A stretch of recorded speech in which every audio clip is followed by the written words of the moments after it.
अरे मारेला छक्का उड़ा के चौआ सुपर किंग लखनऊआ। नमस्कार प्रणाम। बता दूं कि अभी अभी इस सॉन्ग को रिलीज़ कर दिया गया। हम भोजपुरी यूट्यूब चैनल पर इस सॉन्ग को गाए हैं खेसारी लाल यादव। बता दूं आप लोग को ये सॉन्ग को लिखे हैं आशुतोष तिवारी और इसमें फिट नज़र आ रहे हैं शिल्पी राज, शिल्पी रघवानी, बहुत सारे इसमें एंकरिंग लड़की सब नज़र आ रही है। बता दूं कि इस सॉन्ग को अभी अभी रिलीज़ किया गया। हम भोजपुरी यूट्यूब चैनल पर अभी आधे घंटे में 100 के क्रॉस कर गया है। बता दूं आपको कि नंबर 1 ट्रेंडिंग पे इसका टीजर ही चल रहा था और अभी अभी इस सॉन्ग को रिलीज़ किया गया है। आज 22 तारीख को लखनऊ स्टेडियम में आने वाले हैं खेसारी लाल यादव। आपको लोग लाइव के माध्यम से बता दिए। बता दूं आप लोग को इस सॉन्ग को अभी भी रिलीज़ किया गया है। हमने सुना काफ़ी बेटर लगा। आप ही जाकर तुरंत हम भोजपुरी यूट्यूब चैनल पर इस सॉन्ग को सुनिए और एंजॉय लीजिए। बता दूं आप लोगों को कि इस सॉन्ग को रिलीज़ किया गया है, काफ़ी बेटर, काफ़ी सुंदर लग रहा है। आपको कैसा लगा मुझे कमेंट करके बताइएगा।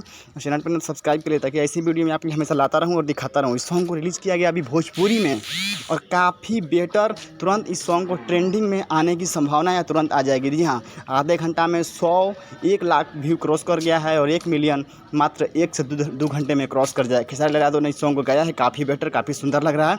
आप लोगों को कैसा लगा मुझे कमेंट करके जरूर बताइएगा। अगर मेरे चैनल पर नए हैं सब्सक्राइब करें ताकि ऐसी ही वीडियो मैं आपके लिए हमेशा लाता रहूँ। और खेले सुपर चैलेंज लखनऊ ये सॉन्ग आप लोगों को कैसा लगा मुझे कमेंट करके बता दीजिए ताकि मैं भी सर्टिफाइड